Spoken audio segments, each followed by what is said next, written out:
Alors, dans Illustrator, on va donc créer un document format A4 vertical cette fois-ci, et on va étudier comment faire un dessin en symétrie. Donc, fichier nouveau. RVB ici.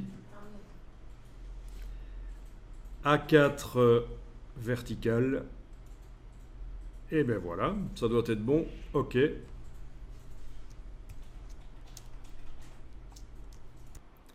Bon, ben avant de voir comment on fait le dessin en symétrie, on va parler de la manière de garder toutes les modifications qu'on apporte à un document, puisque vous savez, vous l'avez vu dans le menu affichage, par exemple, quand on demande d'afficher le damier de transparence, c'est chaque fois le damier basique de Illustrator qui revient, et vous avez beau aller dans Fichier, Format de document, déterminer que la couleur va être plutôt moyenne avec des grands damiers, etc., ou plein d'autres choses.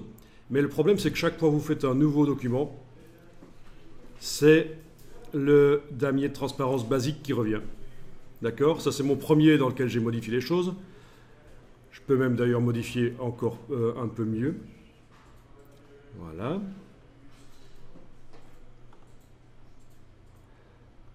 Comme ça, voilà. Mais chaque fois que je fais un nouveau document, ben, tout est oublié, en fait. Et ça, c'est ennuyeux. Donc, tant qu'à faire, puisqu'on en a parlé ce matin, c'est l'occasion de voir comment faire. Bon, ben, vous avez votre document. Demandez d'afficher le damier de transparence. Menu affichage, afficher le damier de transparence. Allez le modifier dans Fichier, Format de document. Vous choisissez bien sûr une grande grille, couleur moyenne. Ensuite, vous allez modifier les échantillons, un des deux, pour qu'ils ressemblent plus à l'autre. Et vous avez un damier de transparence acceptable. Donc, je vous rappelle qu'il ne faut pas prendre de la couleur quand vous mettez les couleurs quand vous mettez les grilles ici pour le damier de transparence, c'est des grilles. Il ne faut pas les mettre des couleurs. Même si techniquement, c'est possible d'aller mettre de la couleur. Comme ça. C'est très mauvais parce que ça va influencer votre perception des couleurs du document. Donc dans ce cas-ci, je ne valide pas, je clique sur annuler. Je garde mon damier bien gris, bien neutre. Alors, au risque de provoquer des réactions en disant que c'est exagéré, je vous explique quand même que quand on fait du graphisme, il est important d'être dans un environnement neutre. C'est-à-dire, si vous êtes dans un environnement où vous avez peint les murs de la pièce en rouge ou en vert, ça influence votre perception des couleurs et votre document que vous créez sur l'écran. Eh bien, vu sur un autre écran, même un écran calibré qui reproduit les couleurs de la même manière, vous risquez d'être surpris par le résultat parce que vous n'êtes pas dans l'environnement coloré dans lequel le document a été créé. Donc, normalement, il faut faire ça avec des murs neutres, donc du blanc, du gris, mais il ne faut pas s'entourer de couleurs quand on fait du graphisme. Vous pouvez avoir la couleur dans la pièce d'à côté, de temps en temps vous y allez pour prendre un bain de couleur, mais à côté de l'écran, il vaut mieux pas. Même chose pour les fonds d'écran, il vaut mieux éviter les fonds d'écran comme celui que j'ai ici, le bleu, là c'est pas génial. Voilà, mais bon, quand je suis dans les logiciels, je suis souvent plein écran et donc sur le Mac il disparaît. Pas de problème quand on est plein écran. Et sur le PC, vous ne voyez pas non plus le fond d'écran. Mais il ne faudrait pas que ça influence. Il ne faudrait pas que pendant qu'on choisit des couleurs, on voit le fond d'écran. OK. Donc, vous avez fait un damier. Il y a plein d'autres choses qu'on pourrait faire pour modifier le fonctionnement du document, en fait.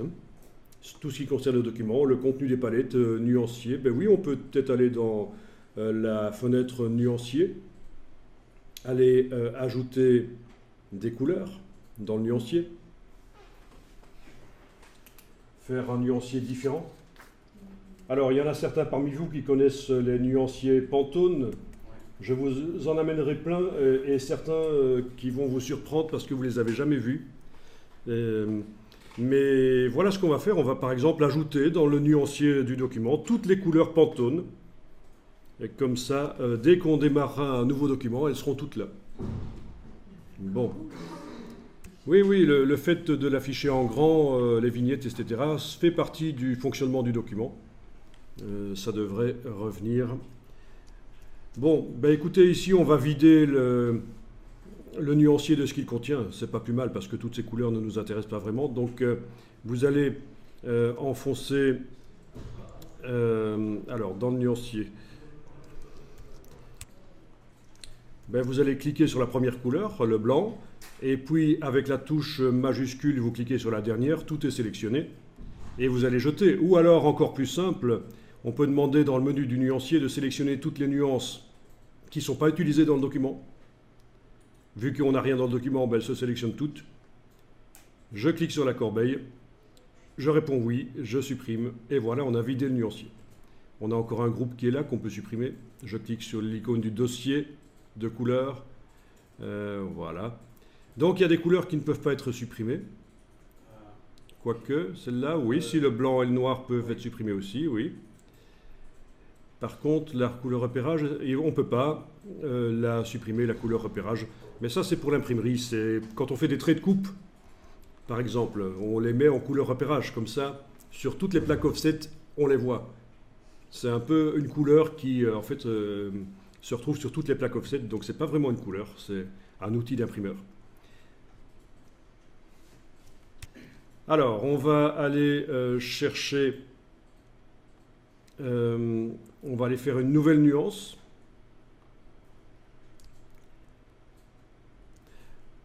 On va aller chercher les catalogues couleurs. Parce que parfois, entre InDesign et Illustrator, le fonctionnement étant différent, là, j'allais le faire à la manière InDesign, mais ça ne marche pas. Il faut aller chercher ici, dans la bibliothèque en bas à gauche, les catalogues de couleurs. Et là, vous avez différentes marques qui font des catalogues couleurs. Alors, ça sert à quoi les catalogues couleurs? Ben, ça sert à pouvoir discuter à distance avec quelqu'un d'une couleur, et chacun a son nuancier sous les yeux. Donc, c'est pour voilà, ça sert à ça, à savoir de quelle couleur exactement on parle. Ça sert aussi à montrer à l'imprimeur ce qu'on veut comme couleur sur le document, et il va utiliser l'encre correspondante, parce qu'en fait, ces catalogues couleurs correspondent à des encres qui existent. En réalité, c'est des encres de base qui sont mélangées en certains pourcentages, mais c'est l'imprimeur qui s'occupe du mélange. Donc on peut dire que globalement, les 700 couleurs des nuanciers Pantone sont, en fait, correspondent à des encres qui sont chez l'imprimeur. Si je choisis une couleur dans mon nuancier Pantone, je suis sûr de l'avoir telle qu'elle sur le papier, même si mon écran est mal réglé et que la couleur Pantone s'affiche mal sur mon écran. C'est quelque chose, en fait, qui est assez bien hérité d'un moment où les écrans étaient pas fiables au niveau des couleurs. C'était beaucoup utilisé, et encore aujourd'hui on l'utilise, même si les écrans sont plus fiables qu'avant. Alors, je vais aller chercher le nuancier le plus utilisé chez Pantone, c'est le Solid Coated. Solid, ça veut dire quoi? Ça veut dire que les couleurs sont créées en mettant l'encre à 100% sur le papier. Elle recouvre complètement le papier, c'est solide, contrairement aux couleurs obtenues quand on trame, quand on superpose du cyan, magenta, jaune, noir. Ça, c'est du tramage, ce n'est pas une couleur solide. Donc l'encre, la couleur de l'encre est faite avant qu'elle arrive sur le papier. C'est un mélange qui est fait avant que ça arrive sur le papier, et contrairement à ce qui se passe en cyan, magenta, jaune, noir, où la couleur se fait par superposition de plusieurs encres sur le papier. Coated, ça veut dire que c'est pour du papier pelliculé, donc du papier qui a été rendu imperméable en fait à l'encre. L'encre ne va pas rentrer dans les fibres, et la plupart du temps le papier est comme ça. Les papiers magazines, c'est du papier qui a été rendu imperméable par tout un procédé de calendrage, notamment pour qu'il soit moins fibreux, qu'on ne sente pas les fibres, et qu'il soit imperméable. Il y a un traitement.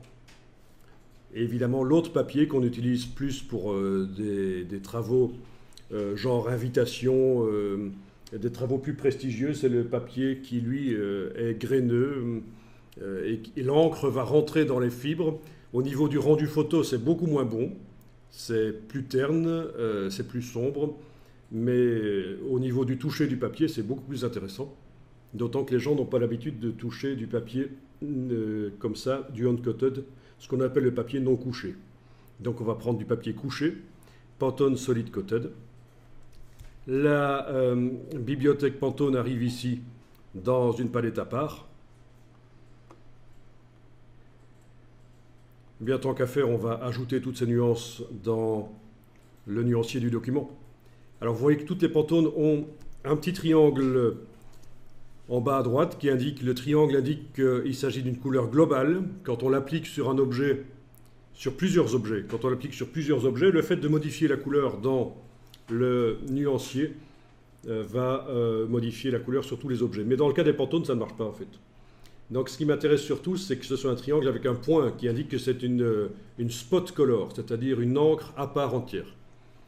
Bon, ça c'est juste pour dire, vous étonnez pas qu'il y ait un triangle là, il n'est pas là pour décorer, et le petit point non plus. Un triangle avec un point, ça indique que c'est une couleur qui correspond à une encre qui réellement, telle qu'elle, existe dans la réalité. Alors, je vais faire un clic sur la première couleur, je vais descendre sur la dernière majuscule clic, voyons un peu ça, et je vais demander menu de la palette Pantone, ajouter au nuancier. Donc c'est clic sur la première, majuscule clic sur la dernière, elles sont toutes sélectionnées, je les ajoute au nuancier. Et voilà, elles sont là. Ou alors on fait glisser. Bien, donc je vais fermer la palette Pantone Solid Coated, puisqu'en fait toutes les couleurs ont été intégrées au nuancier. Les voilà. Et bien sûr, vous pourriez choisir de les mettre plus grandes, de les mettre sous forme de liste qui va montrer la référence de la couleur. Menu de la palette nuancier, liste de petites vignettes. Voilà, on a la référence qui est ici. Bon, on s'y perd un peu tellement... Et en fait, ce sont des encres, mais vous pouvez très bien les utiliser parce que vous trouvez que c'est sympa et pour faire un travail RVB, en fait, pour faire un travail qui ne va pas être imprimé finalement, ou qui va être imprimé en CMJN. Mais il faut savoir que les encres Pantone sont plus performantes au niveau des couleurs. Elles sont plus vives que les couleurs cyan, magenta, jaune, noir de l'imprimeur. Donc, ça se rapproche assez bien de ce qu'on a en RVB. C'est des couleurs bien vives.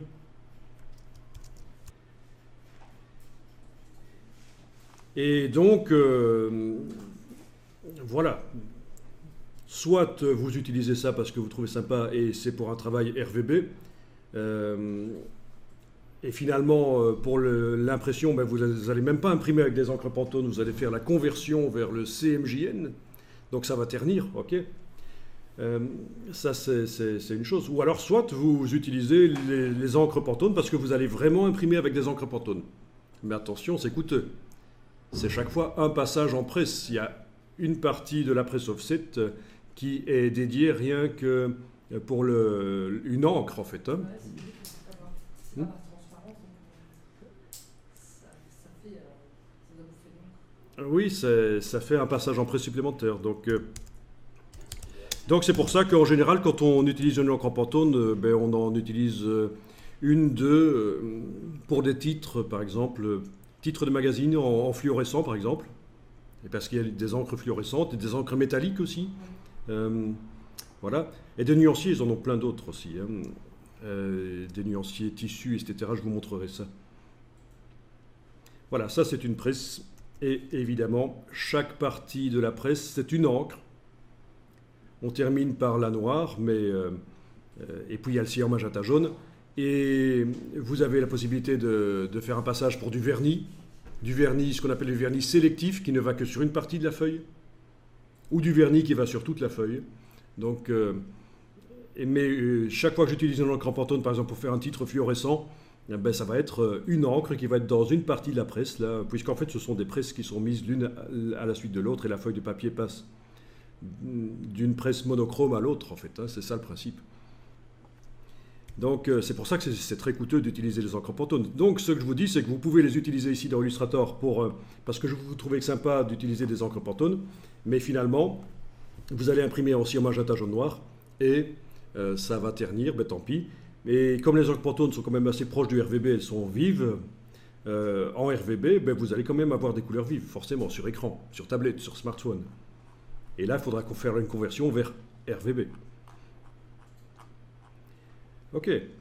Donc, on a modifié notre document de deux manières différentes. C'est suffisant. On ne va pas aller plus loin. On va l'enregistrer. Donc, je l'enregistre dans un dossier que je vais appeler document de départ dans Adobe Illustrator. Alors, je vais lui donner un nom évocateur quand même. A4 vertical. On peut mettre un V, tout simplement. Ensuite, on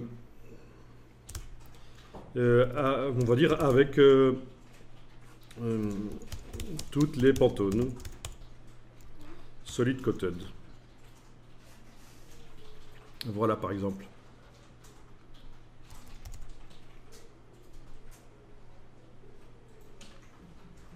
Bien, vous mettez le nom que vous voulez.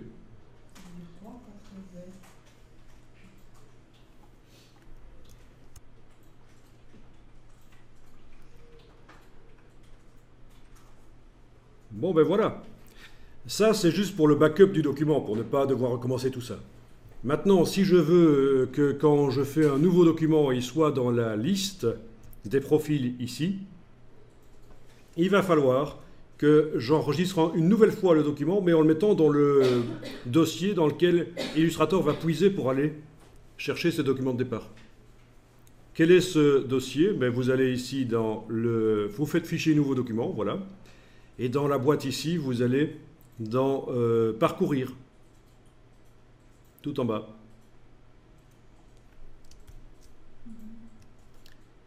Et vous arrivez dans le bon dossier. Le dossier New Document Profiles. Alors, sur Windows, vous devriez avoir un chemin qui est visible dans la boîte. Vous le sélectionnez et vous faites un CTRL-C pour le copier. Voilà, donc sur Windows, vous avez dans le dessus de la fenêtre le chemin vers le dossier qui contient les documents de départ que Illustrator utilise. Et ça nous intéresse de connaître ce chemin. Parce que si, voilà, ça nous intéresse. Alors vous allez double-cliquer sur ce chemin, et vous faites éventuellement CTRL-A pour être certain que tout le chemin soit sélectionné. CTRL-C, d'accord, et voilà. Parce que si on ne fait pas ça, on va devoir manuellement aller dans le dossier des applications, le dossier des programmes de Windows, aller dans le dossier Illustrator, essayer de trouver où se trouve le dossier. C'est ennuyeux. Donc, c'est une astuce ici. Alors moi, j'ai une autre astuce ici, puisque je suis sur le Mac. Je suis arrivé dans le dossier des profils de nouveaux documents. Je vais remonter d'un niveau. Et ce dossier, je vais aller le mettre là dans ma barre sur le côté. Comme ça, il sera accessible quand je veux. Ou que je sois sur le Mac. Mais de toute façon, il va me servir que dans la minute qui suit, en fait. Après, je pourrais même le supprimer. J'en ai plus besoin. Donc, vous voyez, c'est une astuce pour éviter de... Parce que sinon, je vous garantis que ici, avec tous les stagiaires qu'il y a ici, on en a pour 5 minutes à essayer de trouver le bon dossier. Ça va être la foire...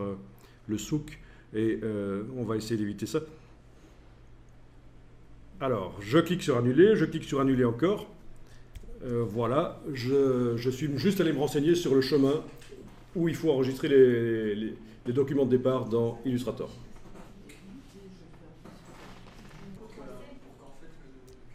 Alors, le document que vous avez enregistré une première fois sur le bureau ou comme backup, on oublie qu'on l'a enregistré, c'était juste pour éviter de devoir le refaire si ça plantait. Mais on va devoir maintenant l'enregistrer dans le bon dossier. Donc vous allez dans Fichier, Enregistrer sous. Et dans le chemin qui apparaît là au-dessus, vous collez le chemin que vous avez copié précédemment. Donc Fichier, Enregistrer sous. Moi, je suis sur le Mac, donc je clique là, c'est la solution. J'arrive directement dans le bon dossier. Parce que vous voyez un peu où il faut aller?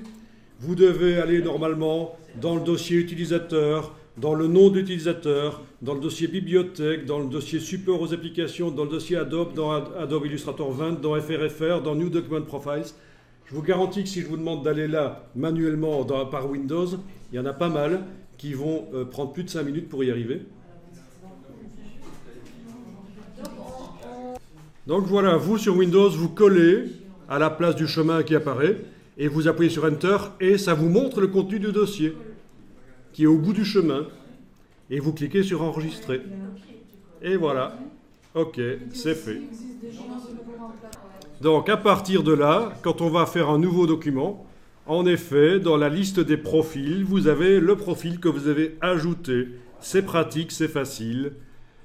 On peut aussi le modifier. Si en cours de route on décide qu'on s'est gouré, c'est encore modifiable. C'est un bête document Illustrator de départ, vide. Et donc chaque fois que je fais un nouveau document comme ça, il va apparaître avec les couleurs Pantone dans le nuancier et avec un damier, et la transparence est déjà affichée.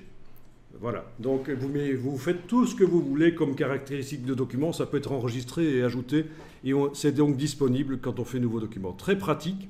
Alors ce que je viens de vous expliquer là est vraiment une astuce avancée. Il y a malheureusement pour eux des graphistes qui ne connaissent pas ça, et chaque fois qu'ils font un nouveau document Illustrator, ils passent par toute une procédure pour l'adapter à leurs besoins. Et si on veut changer, donc comment... Alors si vous voulez changer, vous faites un nouveau document sur ce profil-là, et vous changez les choses qui doivent être changées, et vous l'enregistrez au même endroit, sous le même nom, ça va écraser. Voilà. Dans le dossier des nouveaux des profils de nouveaux documents. C'est une solution. Comme ça, vous ne devez pas aller dans Windows, trouver le dossier. Vous faites tout au départ de Illustrator. Cette première sélection reste